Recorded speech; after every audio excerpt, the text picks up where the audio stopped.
அஸ்ஸலாமு அலைக்கும் வரமத்துல்லாஹி வரகாத்துஹு. கருணைக்கிழங்கு கடையில் செய்கிறது எப்படின்னு பார்ப்போம். இது நாக்கு அரிக்காமல் இருக்கிறதுக்கு நம்ம கொய்யா இலையும் உப்புக்கல்லும் போட்டு அவிச்சோம்னா நாக்கு அரிக்காது.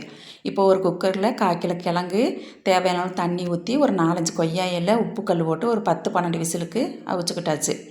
இப்போ இதை தோல் எடுத்துட்டு ஒரு பாத்திரத்தில் போட்டு நல்லா மசிச்சுக்கிறேன்னு, கட்டி இல்லாமல் நல்லா மசிச்சுக்கிறேன்னு, இந்த மாதிரி மசிச்சுக்கிறேன்னு.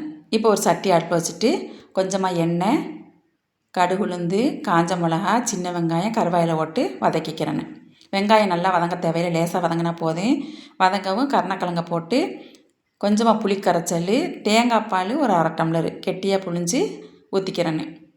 ஊற்றி தேவையான அளவு உப்பு போட்டு நல்லா கிண்டி விட்டு அந்த பால்லாம் நல்லா வற்றி வரேன்னு மூடி போட்டு கொதிக்க வச்சிடறேன்னு. இப்போ நல்லா வற்றி வந்துருச்சு. நல்லா கிண்டி விட்டு அடுப்பை ஆஃப் பண்ணிடுறேன்னு. கருணக்கிழங்கு கடையில் ரெடி. சூப்பராக இருக்கும். செய்து பாருங்கள். செய்து பார்த்துட்டு எப்படி இருக்குன்னு சொல்லுங்கள்.